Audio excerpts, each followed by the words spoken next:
Hi everybody and welcome back to another video. Today I'm going to show you guys exactly how I trim my 20-gallon long aquarium. As you can see, this tank is quite overgrown at the moment and it has plants growing immersed. And while that may be a cool look, that's not exactly the look I'm going for this tank. So I'll show you how I go ahead and trim it up.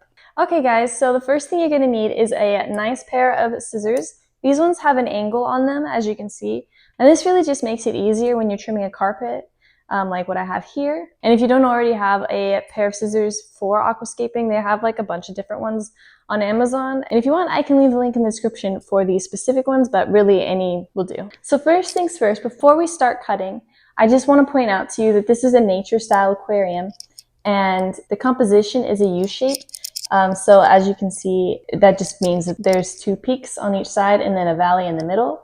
And so in order to really accentuate that shape, so what we're going to do is just cut in the shape of that U. So that way it really enhances that composition and look that we're going for. And I'm going to cut pretty heavily because otherwise I will be trimming this tank probably every other week.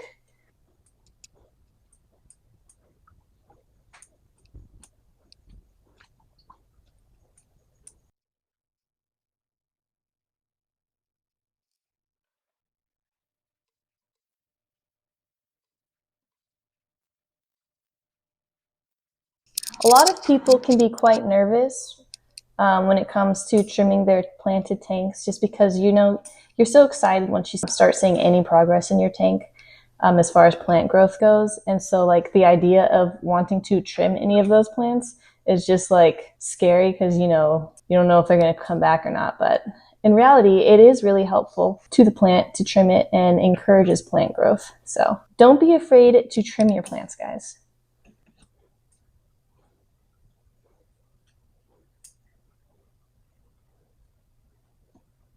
And if you're not sure what to do with all of your plant trimmings, you can always replant them if you'd like, or save them for another tank if you have a new project, because everybody knows you can't only have one fish tank. There's always a new one that you're thinking about wanting to start.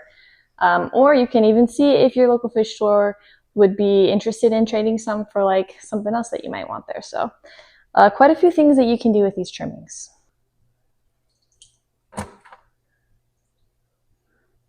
So these stem plants are all already done, as you can see, and we're just going to do the exact same thing over on the other side. This portion has been trimmed already, and I'm just going to go ahead and replant a couple of these plants. And this will help to give it just a really nice and full look. These stems have gotten especially crazy long, so I'm going to cut these halfway back as well, and then plant these two. All of the stems have been trimmed and replanted, and now we can go ahead and move on to the crypts. So these pink flamingos, as well as this crypt parva. So I'm just going to trim back some of these thicker leaves, like this one. I've also noticed that when I trim back the darker, older leaves, then I get more of these nicely pink colored leaves. So I'm just going through and thinning this plant out a little bit because it is overwhelming this corner. This is a little tangent, but you can let me know in the comments if any of you guys maybe relate. But I feel like this part of the hobby really brings me a lot of peace, in the sense that like I kind of have a bit of an anxious mind. It's like really busy and always having conversations in my head. But this hobby really gives me a little bit of a mind break and allows me to really just focus on what I'm doing and be present. So I don't know, tangent aside, that's just one of the many reasons that I really enjoy this hobby.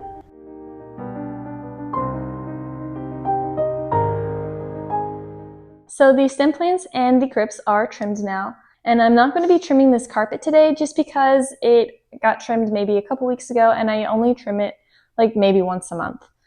So it really doesn't need a trim right now, but what I am going to do is trim all of these little stray crypt parvas that I have growing in the Monte Carlo, just because I don't like the look. So I'm going to cut those.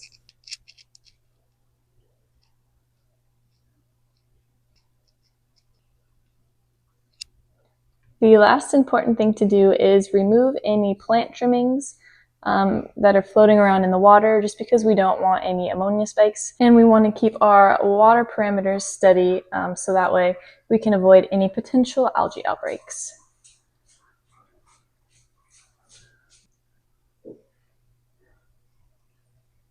So there you guys have it. It is not too complicated when it comes to trimming your tank.